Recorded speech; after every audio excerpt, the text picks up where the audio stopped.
Im Rahmen dieser Veranstaltung ist das Argument meines Vortrags in gewisser Weise Schattenboxen, aber es geht um Folgendes, dass also eigentlich seit ich mein Buch zum Archiv und der Gegenwartskunst veröffentlicht habe, es immer wieder Diskussionen mit Archivaren, zumal in Deutschland, darüber gab, was eigentlich ein Archiv ist und wer den Begriff Archiv eigentlich benutzen darf. Und deswegen wurde man immer wieder damit konfrontiert, dass man eben sich rechtfertigen musste dafür, dass man als Kunstwissenschaftler oder als Literaturwissenschaftler überhaupt diesen Begriff Archiv benutzt, der ja eigentlich eine sehr strenge Definition hat und von dem eben einige annehmen, dass eben nur Leute, die besonders geschult und autorisiert sind, diesen Begriff benutzen dürfen und alle anderen eigentlich nicht. Weil aber nun mal Künstler diesen Begriff auch sehr viel benutzt haben und man das nicht so einfach aus der Welt schaffen kann, gibt es eben immer wieder Diskussionen um den Begriff und darum, was er eigentlich in verschiedenen Bereichen, also in der Archivwissenschaft, in der Kunst, in der Literaturwissenschaft und so weiter eigentlich bedeutet. Und darüber mache ich mir ein bisschen in diesem Vortrag Gedanken. Und also der Begriff, den ich mir überlegt habe als Sammelbegriff oder Überbegriff, ist the After Archive Condition und der Untertitel ist Notes on Contemporary Art. By some accounts, the traditional archive, with its emphasis on time, original order, and regulated process, is currently being replaced with what one researcher has called post-archive and what I call after-archive, an era when the ever-accelerating proliferation of digital images as well as innovative forms for their organization may increasingly make older archive models obsolete for the researcher in the humanities. Much as in cloud computing, a network of servers all over the globe takes the place of a single inventory or storage place, with what I am calling the after archive, the production of knowledge is less an effect of consolidation or concentration in one place under one set of rules, detached from the objects they regulate and transcending the truth they produce, as in a traditional archive, then of distribution, expansion, and translation.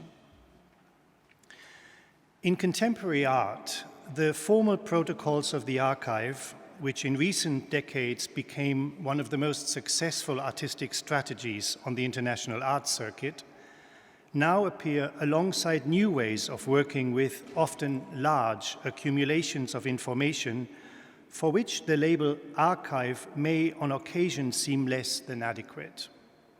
Indeed, the whole notion of what we mean when we say archive appears to be shifting from a more or less passive and more or less obscure realm of hidden historical information to an active environment that does not remain unaffected by our presence in it.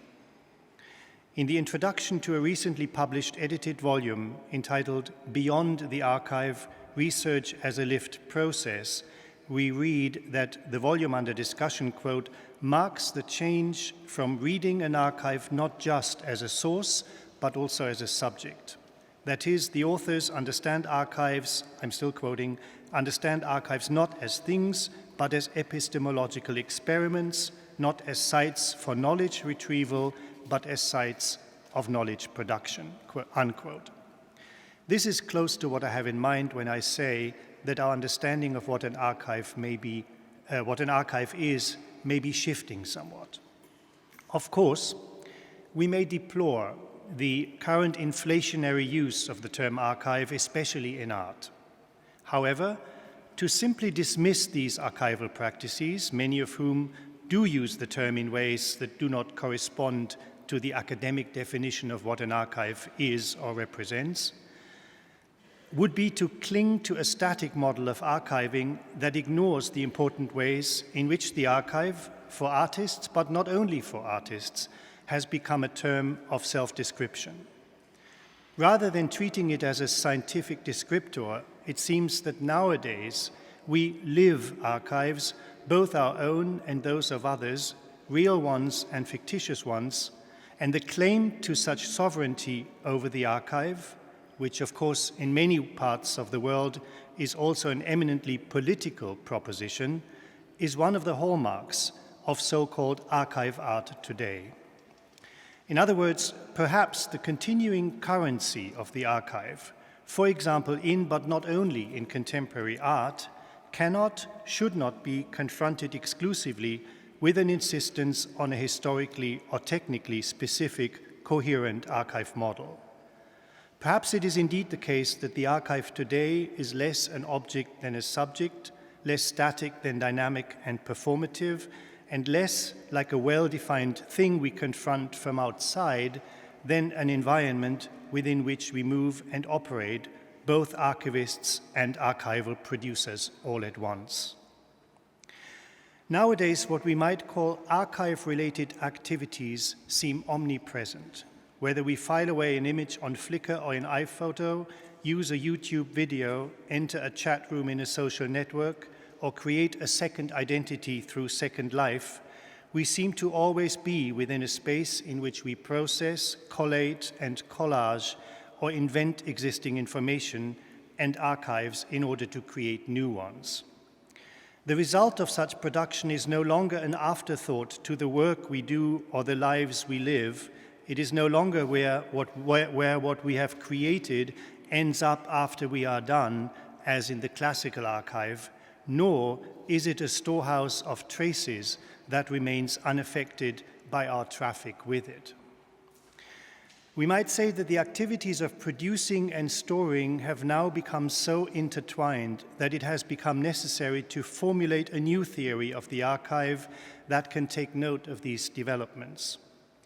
We have moved from the critique of the traditional archive to a point where it may no longer make sense to refer to it simply as a technical operation, an instance of technology.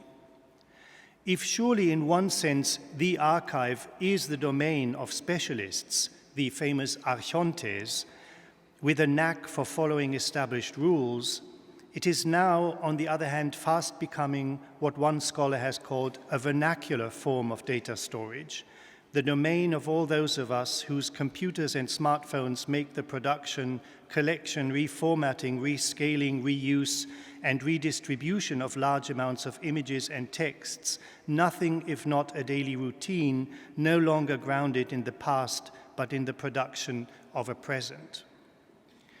The after archive that I propose here would be a way of addressing the archive not only as a machinery designed to preserve the accidents of the past, but rather as a way of thinking an archive of or in the present. This dovetails with recent critiques of memory and remembering.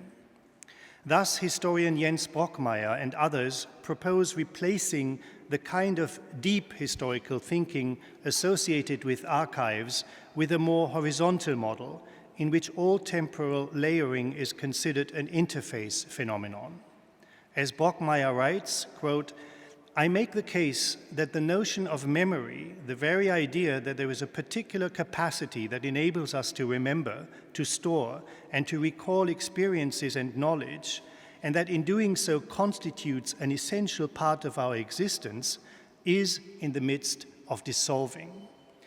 I explore this dissolution of memory as an epistemological and cultural paradigm shift." I'm still quoting. "This shift can be observed in a broad spectrum of scientific and scholarly developments, and moreover in literary, artistic, and public discourses. What all of these have challenged is the idea of memory as storage, as archive," unquote. The present as the focal point for a new understanding of archives, one disconnected from the traditional concepts with which it is commonly connected, such as memory, runs like a thread through current critiques of the archive. Thus, neurobiologists argued that there is nothing in the fabric of our brain suggesting that there is any difference between the way the brain processes a current, present perception and the recollection or the anticipation of such an event. Others, including Diane Taylor and Rebecca Schneider, have questioned the stability of archival documents and argued that such documents, or indeed the archive itself, are invested in a repertoire of performance. Can there be memory without archive? Can there be an archive whose operations are directed at the present rather than the past? Can archives be performed? Can they be active and embodied, lived, rather than being the static instruments of objectifying historiography? These are some of the questions that seem to me to be pertinent in this context. The idea of an after-archive eschews the vertical orientation of its more traditional counterpart. It abandons the latter's association with the trace and with memory and turns to scale, the map, instead. It favors remediation and post-production over a focus on single documents in a specific place. And it is part of a larger development in global art that creates artistic value not through individual works or practices located in one place, but as a function of networks and connectivity. Of course, there could not be an after-archive without the shift from analog to digital processing, especially with regard to the issue of interactivity. Where traditional archive architectures remain unaffected by our traffic with them, the after-archive defines itself through the possibility of such interaction. Since the early 2000s, the interactive database, as one example of such an archive, has been a key strategy in contemporary art. For example, in George Legrady's installation Pockets Full of Memories from 2001, a data collection station allows visitors to take a digital image of an object, add descriptive keywords, and rate its properties. A self-organizing algorithm then organizes the data and brings the images into an ordered state based on the similarities defined by the visitors. Here, the after-archive is neither a discrete institution, the traditional archaion, nor a set of technical protocols that are specific to a particular medium or agency, but rather a networked flow of information that collapses certain functions that traditional archives had kept carefully separated. As we know, the 19th century archive had defined itself as a repository of documents that were withdrawn from circulation. Created in a place different from the archive that came to store them, these documents, once archived, created a provenance. They came from somewhere else. By contrast, with today's data streams, the difference between storage and circulation, the distinction that defined the traditional archive at its very core, is not so easily drawn. A document may be composed and saved at the same time, collapsing two formally distinct archive operations, writing and saving. And the very notion of a document is in question at a time when we have all but abandoned our trust in the authenticity of traces, the belief that archives accumulate by accident, and that chance can successfully underwrite an archive's claim to objectivity. The traditional archive restricts itself to collecting original traces of past events, and it insists on provenance, the place from where an object derives or where it was produced, as a guarantee of their authenticity. By enabling the historian to establish meaningful relations between such traces, the traditional archive facilitates historical research, historiography, and collective memory. By contrast, in the after-archive, the collection of original traces is being replaced with large accumulations of image formats without recognizable provenance. Digital images cycle through online networks that also include the artists who work with such images, reformat them, and then feed them back into the network. In his critique of the humanist archive, the sociologist Arjun Appudurai has argued for such an archive as a space where connectivity allows for the construction of tentative identities. Appudurai's critique of the humanist archive focuses on the possibilities the non-humanist diasporic archive might have to migrant populations. For him, it is not a matter of creating a community on the basis of an archive of shared beliefs or memories. I quote him, "Where natural social collectivities build connections out of memory, These virtual collectivities build memories out of connectivity, unquote. The collectives that base their existence on the archive Apu Darai has in mind, and which is close to my notion of the after archive, are not founded on kinship, genealogy, and intimacy, but on invented or mimed identities and cloned socialities developed through social media. This post-archive is manifestly not the archive of historicism, with its assumption that everything in order to be understood has to be historicized, or modernism, with its trust in the necessity to find a voice for memory. From those perspectives, Apu Darai's diasporic archive is pure heresy, for, as he writes, to quote him again, the very preciousness of the archive, indeed its moral authority, stems from the purity of the accidents that produced its traces, unquote. In Apu Darai's view, any hint of a deliberate effort to produce or protect a trace is a taint to be spotted and eliminated by the historian's tools of triage. Generally speaking, the after archive is less a place where a certain truth is to be found than the place or the places where it is produced and where the archive and what it contains cannot be understood outside of the material conditions that gave it shape. For instance, when Serbian artist Kristina Benjoki transforms excerpts from local history schoolbooks, including the stains and markings that resulted from their use by readers into woven carpets that we can see here, she not only appropriates archival material, i.e. the books and the histories they contain, she also, in weaving these carpets out of those stained pages, transforms Yugoslav history by using traditional handicraft to weave an archive that does not exclude its users in a labor process that contributes and remakes the very archive of which it is a part. Not only is the after archive thought of in this way performative in relation to the truth it produces, it also implies a changed relationship with time. Instead of being devoted to the pedagogical sanctification of the past, the schoolbooks in this case of Serbian history the artist uses for her carpet weaving, Benjoki's archive opens up towards the present and a possible future, begging the question if it's possible to think memory without relating it to some form of stable storage. Another question important in the context of the after archive is the issue of the archive in relation to the natural environment. I'd like to begin with an example.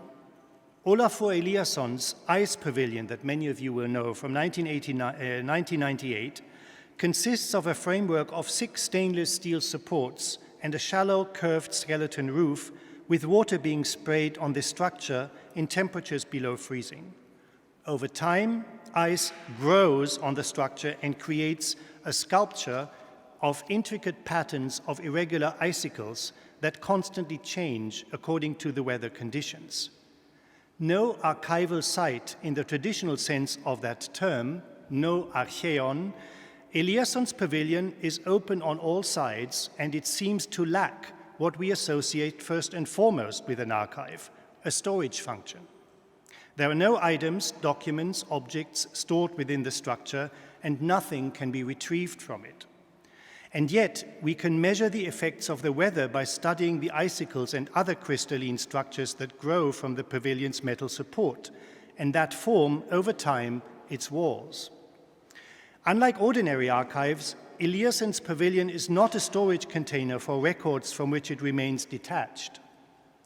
Rather, its very material existence is a function of its recording practice, for want of a better word, and both are embedded in a specific, in this case, natural environment.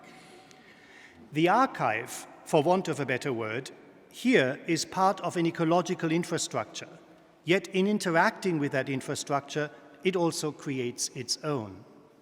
And so the pavilion, like ordinary archives, measures the effects of, like ordinary archives, measures the effects of time, the changing crystalline structures, although it situates our relationship with temporal process in an area very different from traditional archives, not in the chronology of linear history, but in the interstice of nature and technology, at a point where art, the archive, creates effects that are thoroughly real and where the archive is not extrinsic to the reality it models, but instead part of that reality. What does it mean to think of the archive as an environment? By this I mean to say that whereas conventionally we imagine the archive as a box or container with discrete boundaries, and whereas in this reading any interpretation of archival space depends on the opposition between the archive's inside and its outside, memory as a black box, nowadays it may be more accurate to think of archives as a space that surrounds us rather than as an autonomous interiority. In Eliassen's case, archivization, it seems, is a byproduct of biological life itself. The implications of this finding are profound. If we no longer think of archives as part of an administrative, mechanical machinery, the door is wide open to the possibility of the archive as part of nature.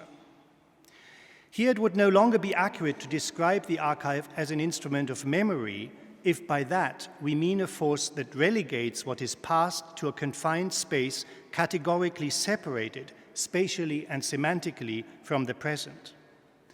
It would mean furthermore to think the archive as a dynamic form of production where any rigorous separation of the past from the present, hence from life itself, would be difficult to achieve.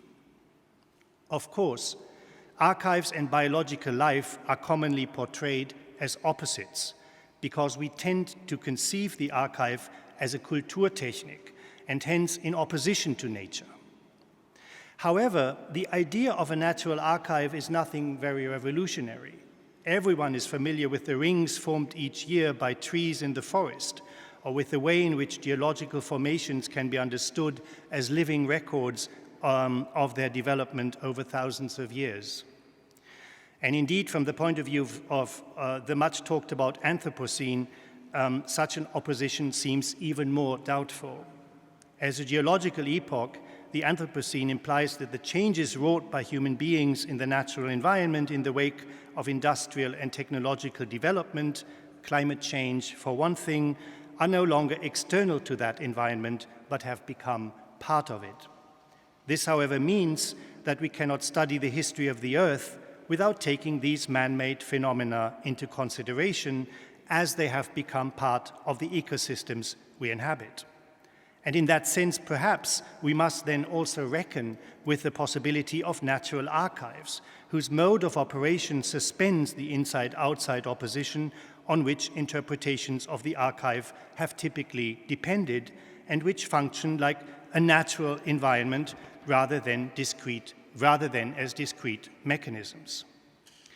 Indeed, certain expressions that tie archives to natural events seem to confirm my suspicion that we are moving into an age when archiving is experienced much like a natural environment, and when memories are associated less with the metaphysical realm outside of our experience than with the material here and now. Think of what we call the cloud. Clouds are, by definition, dispersed, their contours uncertain, and they span the globe.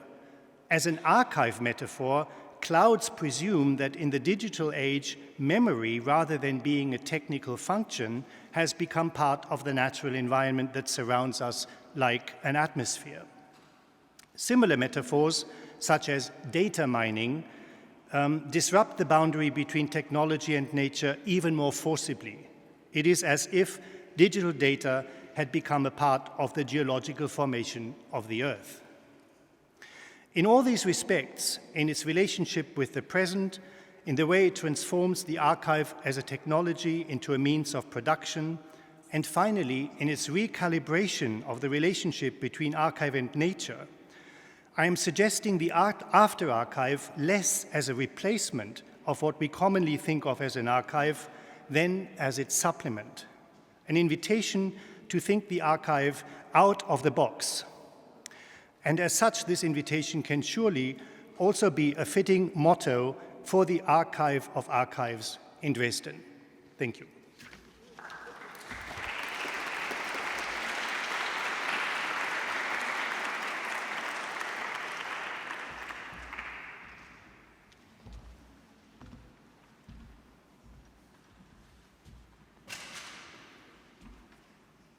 I cannot speak so good like Sven. And I have to read in English, so I prefer to read in Russian and sitting in my kitchen in Berlin. But I have to read, sorry, for around 7 pages. And it's, Sven talked about after archive, but I think I'm focusing more for beginning of archive, because still we don't understand, I guess so, what doesn't mean how is archive coming up, yeah? And this is, again, I'm talk from my artist positions only, and a little bit from archive, but again, you have to understand I'm artist first, second archivist. Okay. First of all, I want to explain the difference between artists who work with archives and those who collect them. The first category consists of artists who work with the theme of archive, who use the archive like database, which someone else already assembled. That is, another person's archive becomes an object to be observed and manipulated in your own artworks and installations. The second category applies to artists who themselves collect real archives, sometimes over the course of many years. The second category can also be divided into 2 tendencies: artists who make dust archive, and those who grow or cultivate the archives, I call growing archives. By dust archive, I mean archives that are collected passively, like the constant layering on the dust. Here, materials build up on their own or with slight efforts on the part of the owner. The second case, however, the artist intentionally forms a baby or embryo archive, which the artist collects, preserves, cultivates, and presents, developing it to state of full of academic adulthood. The goal here, as the creations of a living archive, where elements grow into one another, interacting not so much with the past as with the present. Here we come to the important questions of keeping an archive today. What is the initial stage in the formations of an archive? Where does an archive become an archive? Can an archive be alive? What strategy and methods facilitate the archive's survival? It is not easy to answer these questions. My positions may remain particular, since the perspective from which I look at the archive lies within the creations process. To begin, I will show you some statistics from my more or less than 40 years of working with archives to show in what category of archivist artist I see myself as. And the period from 1989 to 2014, I video recorded 228 exhibitions of contemporary Russian art, both in the West and in Moscow. Good. I also recorded more than 350 exhibitions and photos from 1982 till today. I also recorded dozens of videos and thousands of photographs of 3 generations of Russian artists who today represent the best in Russian art. The collections included one-of-a-kind materials from the period before Perestroika and Russian artists' first step in the West. Hundreds of invitations cards to exhibitions, catalogs, posters, both conceptual and non-conceptual. And then I must also add to these the collections of works by Moscow artists, which I started putting together in Moscow in 1982. Moscow of 70s and beginning of 80s. It is important to try to understand the artistic situations at that time, even though it is difficult. As a time when contemporary art was subject to state persecutions, the total absence of institutions, galleries, museums, archives that supported underground artists. Under these conditions, artists were forced to invent things themselves, organizing exhibitions, apartment, workshop, archives, workshop, nature, documented them, edit and format handmade publications called samizdat, collect archives. That is, substitute all institutions at once by yourself. These situations required that we see ourselves from several institutions' positions. By the time I was 20, it was already clear to me that I was in totally unique situations surrounded by unique artists. I talk about end of 70s, beginning of 80s. It was the underground understanding that provided the initial impulse to create an archive and collections. In 1981, I, along with my friend Victor Skerzis, became the editor of second editions of very important publications called Money Folder. This is abbreviations called Moscow Archive of New Art, in which we had the participations of what are still today the best artists, poets, and philosophers such as Ilya Kabakov, Andrei Monastyrsky, Dmitry Prigov, Yuri Albert, Komar Melamid, Всеволод Nekrasov, Lev Rubinstein, Boris Groys, and others. Take note of this presence of World Archive in many abbreviations. The archive occupied an important place in Moscow conceptualism. In 1982-83, I carried out the actions questionnaring, surveyed the artist with the request to provide the opinion of another artist. The book around the workshop appears at that time.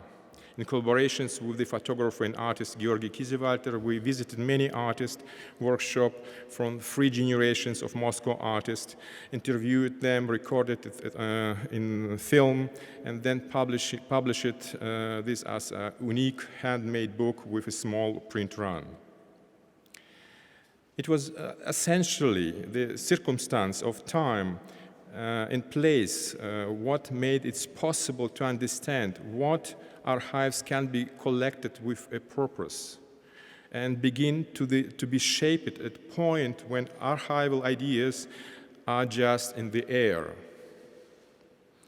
Then the ideas only have a smell, even if it's intense enough to draw attention and begin to do everything possible to give its materiality. I mean that artists, writers, and poets understand and feel important tendencies in culture much earlier than archivists. For you to start studying something on an academic level, you need at least about 20 years.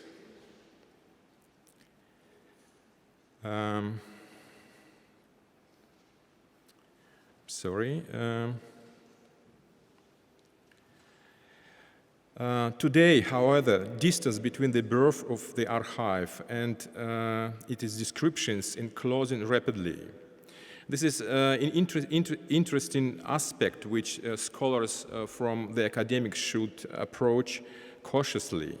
Otherwise, fundamental errors in the descriptions of our worlds are inevitable. This was the case with digital archive, for example. For a long time, no one paid any attention to them. And I don't know how it is more recently. Today we spoke already about some ideas of digital archive. But I believe the problems with describing and classifying digital archives still exist today.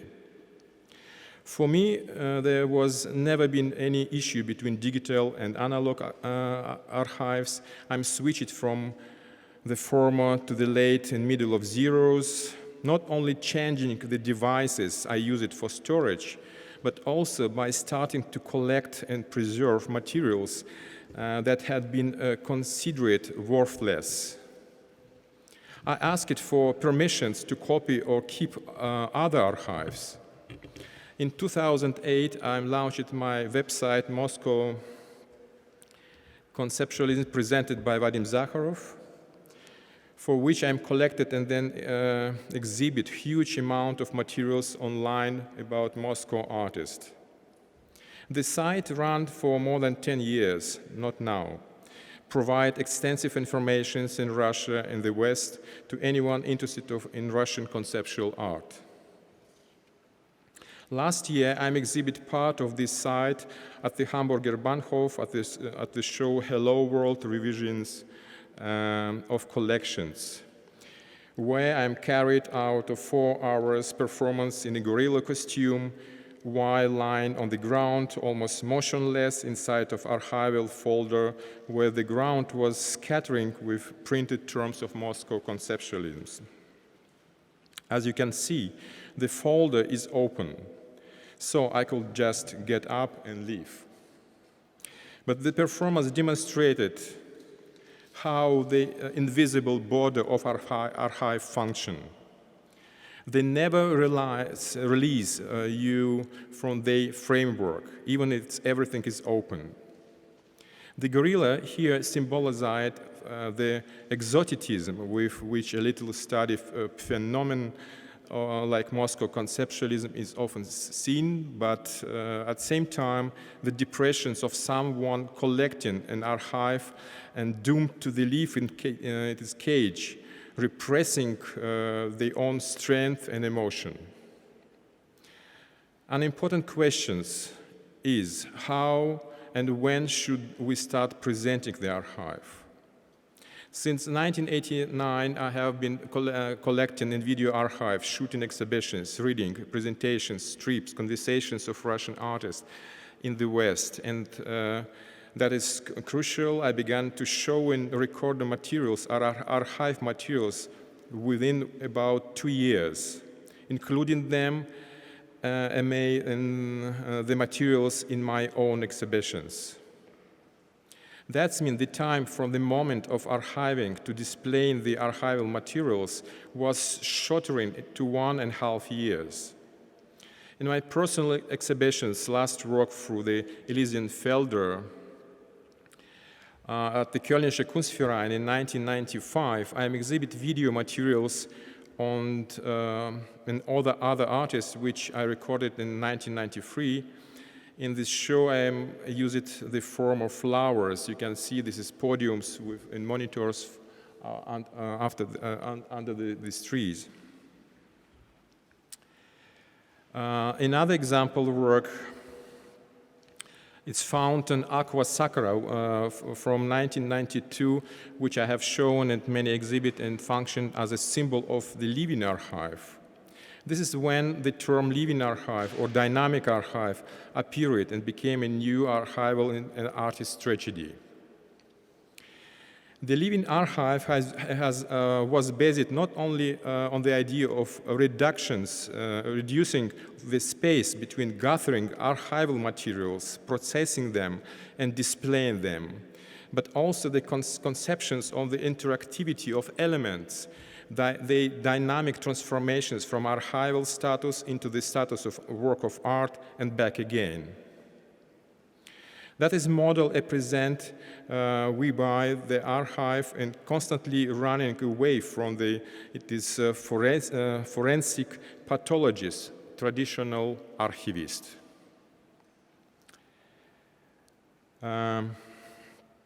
We can also say that the archive has got up and left the morgue, or morgue. I understand that this is difficult for you to accept the archive walking around like a zombie, like a monster, but it's not about resurrections, not about reincarnations of dead archives. It is about constantly changing the methods of collecting descriptions and presentations which support their life. The archive starts to life on its own as soon as you remove the border and the rigid rules you have set for it. Keeping any archive in cage is a mistake. I understand the complexity of the problem. For me as well, the revived archive became my own killer archive that demanded more and more attention and effort from me. The moment came when it's the artist and archivist shoot face to face, and then the artist decided to kill the archivist. Yes, that's right, from the barrel of a gun. I took the symbol of the archive from Proust's Madeleine. In 1997, my archive finally had me in its vice. I became unbearable, and so organizing assassinations as part of the festival Stadische Herbst in Graz. I invited Austrian policemen to shoot the cake at the new gallery at an Landesmuseum, where the exhibition's 2000-3 was taking place. The policeman carried out his assassinations of the Madeleine from inside ceiling of the museum, and with single shot he blew to, unfortunately, pastry into the teeny pieces. This might have been the first time when a policeman didn't ban or imprison the artist, but participated together with an artist as an act of provocations, the murder of symbol of human memory. This murder briefly helped me to rid myself of horror of the archive. But it soon became clear that something even worse had taken place. Schizophrenia had begun. I had killed the archive, but continued to collect it. Even the project, the first corrections to Marcel Proust, the executions of Madeleine Pastry, required my careful documentations and follow-up. At the request, for example, the composer Ivan Zakharov wrote a composition titled Requiem for a Soul of Madeleine Pastry. I made another attempt to bury the archive as part of exhibition's postscript after RRP, a video archive of Moscow artist exhibitions in 2015. In Moscow at the Garage Museum of Modern Art, where I'm turning archive folder into a necropolis of Russian art. Where in the halls of the folder and on monitors I presented my recording of Russian art exhibitions from 1989 till 2014, through, as I said before, 228 exhibitions. It was important that these installations included both an artistic decisions and an aspect of research.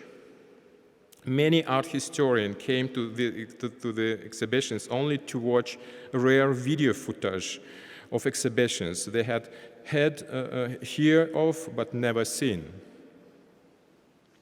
At the same exhibitions, I made a statement that I had stopped adding to the Moscow Conceptual Archive. And another work, it's called History of Russian Art from the Russian Avant-Garde to Moscow Conceptual School in 2003. I also found the balance between installations, object, and the materials collected and displayed inside gigantic folder. You could go into any of folder and find all information except the folder on the Russian avant-garde. The only things that came out from the folder with Lisitsky red triangle was male snoring. But there were also exhibitions where the positions of artists was limited only to presentations of the collected materials. One of those took place at the Kupferstichkabinett in Berlin in 2003. Two collections in my archive were presented under the title Moscow Conceptualism, Sammlung Oroshakov and Sammlung Verlag Archiv Vadim Zakharov. In 2009, the National Center of Contemporary Art Moscow presented a more detailed exhibitions of the collections in archive under the general title, The Collections in Archive of Vadim Zakharov. My collections is authentic and tied to the context of time and event. Then it was a context of pre-perestroika Moscow, today is Berlin. How do we form an archive? Is it possible to actively collect archives in unfamiliar, alien cultural context? In 1992, when I ended up in Cologne for a long time with wife Maria Borodaminskaya, I began publishing the journal Pastor. On those pages, I again collected the best artists of three generations who at the time has been scattered all over the world in numerous exhibitions. They wrote to many exhibitions at the time and led to Cologne, and it was precisely in this wonderful city that the journal Pastor appeared. It was important to me to preserve the traditions of Moscow conceptualism in a different cultural context. At the same time, it was important to me to understand whether I could form an institutional matrix anywhere I was located. Over the course of the 9 years of the publications, a very valuable archive developed alongside it. I moved from Cologne to Berlin in 2010 and 2011 while wandering around the flea market outside Rathaus Schöneberg. I saw a big box with 8mm film cassette. I saw the date of development on the yellow envelope on the Kodak postmark 1962. I bought the whole box without knowing why, but realizing that is very important.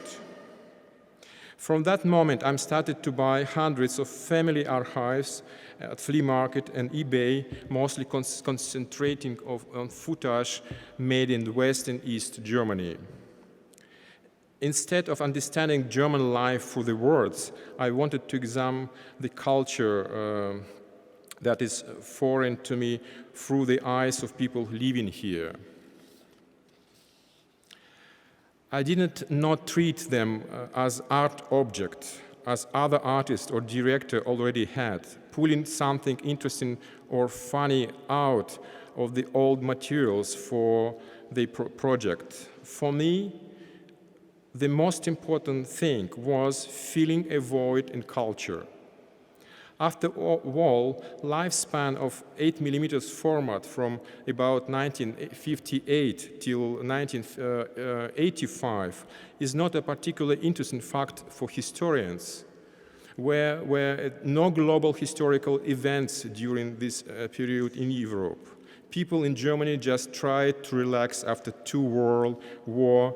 They went to skiing all the time, went to Mallorca, worked in the little garden year after year in Schrebergarten. At first glance, nothing important, but this is a period of rare relative peace in European history that, in my opinion, deserves serious study. And just like I call this archive of happiness, or maybe we can say in German, Vollfahrtarchiv. And just like pain, happiness deserve our attention. In 2016, we opened our apartment in Berlin for exhibitions, reading, shown, calling the exhibitions space Free Home. Here I'm using my pre-perestroika experience of apartment exhibitions in the late 70s and early 80s. At the time, there were one exhibitions that lasted 1 or 3 days at the apartment of Moscow artists. Today, they are all inscribed in the history of important cultural events at this time. In Berlin, you may know there are more than 500 galleries, museums, various exhibition spaces, but that didn't frighten us. Other 3 years, there have been 15 exhibitions, more than 100 international artists have been shown. And of course, I take care about document of every exhibitions, presentations, reading, and video or photos, and collect related materials, informations about the artist, book, and catalogs. In parallel with the exhibitions activities, I was teach and semester at the Humboldt University in 2017 and 18 academic year, and used the seminar to work on experimental project from my archive together with students, and a project that was born academic and creative, a project that was both academic and creative at the same time. We considered my main strategy, the artists as institutions, from various perspectives. The end result of course, was exhibitions of our Free Home at the end of semester 2018, done in close cooperations with students and Professor Susanna Frank. Free Home also became a platform where not only the individual part of my own, but also other archives began to interact together in a private space. These interactions take place without the need for official organizations and bureaucratic authorities complementing and expanding the idea of living archive. We recently held an exhibition of the artist Anne Noël in 2019, where we showed her stunning diary, which she has kept since the late 60s. People and events related to the Fluxus group mentioned and described it. And the same diary, as long as it is alive and well, where there are now events and names connected to the exhibitions at Free Home. The most recent exhibitions at Free Home of Arnold Dreblatt in early May this year was the latest interactions of artists and archivists and archives. I will summarize. What is important, however, that there are a huge number of empty niches and holes in culture that can begin to be filled immediately. Here and now, for example, in Berlin, without putting off of processing until tomorrow. And this is precisely why I'm here making a proposal to you today. That is necessary to find new methods and forms of archiving and dialogue between institutions and people's private initiative, to reduce distance between the appearance of materials and its analysis, to remove current evaluations, criteria, deciding that is an important archive and that other one isn't. The methodology of modern archiving should change. People should leave the basement of archives and go into the houses and workshop of the artists, poets, curators, art historian. This is the only place where we can meet and start a new dialogue, what is not disfigured by routine and bureaucratic mechanism. And at the end, for the end of my presentations, I will show to you my most recent work, The Archive of Misunderstanding of Everything. And I think so this will be topic for next symposium. Thank you.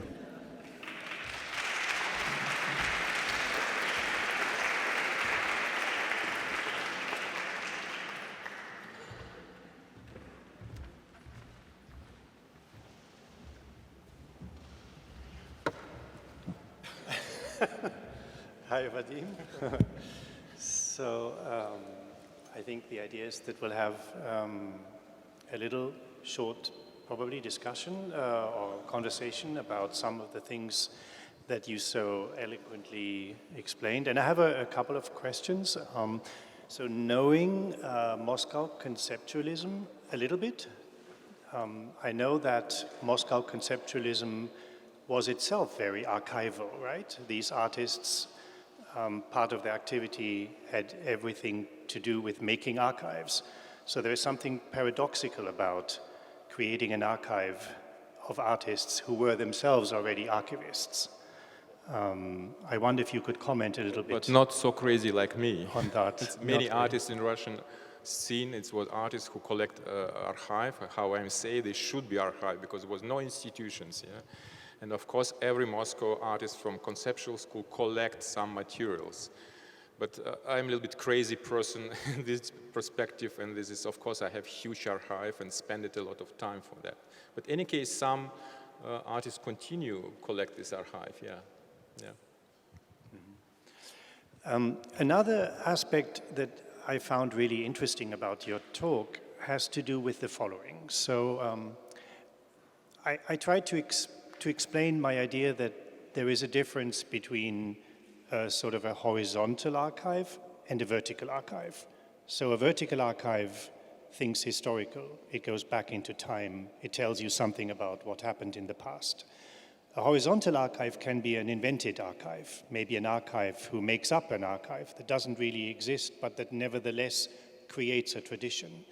It seems that in your work, both of these play a role. I was fascinated when you mentioned the video archive you found on the flea market, and you said it tells me something about a period in history that I knew nothing about, and that maybe the people who made the videos, more importantly, knew very little about. And then on the other hand, there are the artist archives, right? Some of which are fictitious. So I find it fascinating that you treat these with equal seriousness, and they seem to be both very important in your thinking about archives. Yeah, but this again, it's how I'm saying, this is my view, my perspective, strategy of artists, how we look into what happens around us. Because I'm living in Berlin already many years, and I know already many artists with huge interest in archive who is totally not interested from academic perspective. Yeah? And it's, of course, you say about vertical and horizontal line, but I think so this is a little bit more theoretical ideas. I'm trying to explain my more life positions, what we talk about archive, and I'm say this is more close to ideas growing archive. If you grow, this is natural format. It's no horizontal or vertical directions, yeah? And that's in which I am really trying to present. Today, we have a lot of theory, but still, we don't know how is archives coming. We don't know when we can start to make archive. And this is many questions we have to back, I guess, to start to talk when archive became an archive. I'm sure it can be one topic, one symposium, and I'm not sure if we can answer to these questions. But again, it's we too fast run to the future, but we still don't know many things, how it's working in past. Yeah, I find it interesting that you talk about that the archive is living, and that, but of course, one of the most difficult things you've encountered in your work with archives is how to stop archiving, right? So I've heard you many times talk about how you basically killed the archive and stopped archiving, and yet it seems to be something that you find very difficult to do. Yes, of course, but again, I'm stop collect Archive of Moscow conceptualism in exhibitions in garage. But I'm switch on to another archive because it's ideas of archive, it's more than meaning of archive, yeah, I would like to say. And it's, again, it's for me following to continue, not only collect materials, this is a big difference, yeah? Because collections of archive, it's, this is mechanical things, of course, it's, I'm not, this is make parallel with Marzona collection because it was genius collections and really great. But I'm looking from inside of artistic positions, yeah? And I know many, and I'm feeling many methods and objects to think and contact and to continue. For instance, we met in my place with some organizers of this symposium. I guess it was very interesting discussions, and I'm showing my archive book and some things. And I told them, let's continue this private talking on another artist studios. Let's go, I can show, I can make you row and steps from one to another in Berlin, for instance. I can show for you excellent, not Russian, West artists with excellent archive, interesting idea of archive. This is really life, how I understand of archive, not only theoretical frame. So not only a theoretical frame, but also not just accumulating objects. Yeah. It seems to be that there's a third way for you, which is... I'm conceptual artist, sorry. Which is the way of conceptually, artistically thinking about archiving. Yeah. No, again, I'm trying to combine, of course, Killing to Madeleine Pastry. It's funny project, but it's again, it was really, I'm describing real situations when archive really kill me. And I'm saying, oh, I have to do something for my personal good feeling, and I'm create this crazy shooting and killing of Madeleine. But it's, again, this is my character. I cannot change, even if I would like to stop, I'm moved to another territorium. I cannot do with myself nothing. And again, I found more and more and more interesting things. Even it's very important, I mentioned that. I'm like a Russian artist, sorry, I can speak German already many years, sorry. But it's, I can find very interesting things which you cannot find. Yeah, this is really interesting. Even through this 8mm film, I can make dissertations, PhD about German life now. And it's without known German languages. And again, in Moscow, in Berlin, I know many people my generations, older, which is the totally out of this is art business level. For instance, archive of Emmett Williams now moved to Getty Institute. Yeah, nobody interested of Emmett Williams archive in Germany. What is it? I'm really surprising, you know. And it's, I can find another things for you, and very interesting, and you will be surprising to when a Russian artist who not speak German to explain you. Vadim, you mentioned the different territories in which you've been active. Tell us, so the last activity that you introduced us to were the exhibitions that you organize in your home and have been now for quite some time. Of course, there's a long tradition of this in Russian unofficial art. I wonder if you could, for the benefit of those who are not so familiar with unofficial art in the Soviet Union, of which you are, of course, a product, tell us a little bit about the connection that you see or do not see between then and now. And secondly, what is the connection between the archive and these exhibitions and your interest in the archive and these exhibitions, if any, or do you see them as completely separated? No, it's, again, it's my knowledge from Soviet system. I have no nostalgia, it was really boring, but it's at this time, without any galleries, art critics, we like artists should be create many things ourselves. This is basis.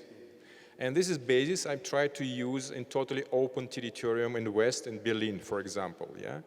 And sound is crazy, because I'm telling it's more 500 galleries in Berlin, but it's in my place, which is my flat, and it's at the opening in 3 days and visit more than 200 people, yeah? And most specialists, artists. And because I'm not present corridor of thinking, I'm trying to open closet niche, and for instance, to present Anne Noël exhibitions with her archive, diary, is brilliant. But not so many people know and interested of that. And same with Arnold Dreiblatt, you know, I asked him to make its boxes, 50 boxes of his font or its archive, which he works in last 30 years. He presented somewhere, but again, it's not so many informations. And I know many in other people. It's how, no, I think so we talk about strategy and how we create important creative space in culture. In Moscow, it was before Perestroika, it was clear for me this was my territorium. And I know everybody from 3 generations. But of course, I was doubt if it's possible to do same thing in another territory, especially in Germany. But now I'm saying, yes, of course. And this is, you can include it archive, and it's old artists, young artists, combine them. For instance, I'm showing in my free home apartment, small one, Vita, Conchi, Duchamp, Beuys, Nietzsche. This is combined with young artists. I took editions from another fonts, and they give me, because they understand it's new, another format of presentations and another thinking of how cultures should be work. We're totally pressed by this art system, and we totally forgot which we know very well in our past.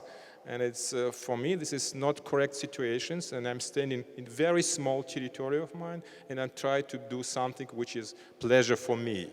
And I know what is important for me. If this is important to another people, for German culture, I'm happy. Great, thanks so much, Vadim. We've been given a sign that we should end it here, so thank you very much. Thank you very much.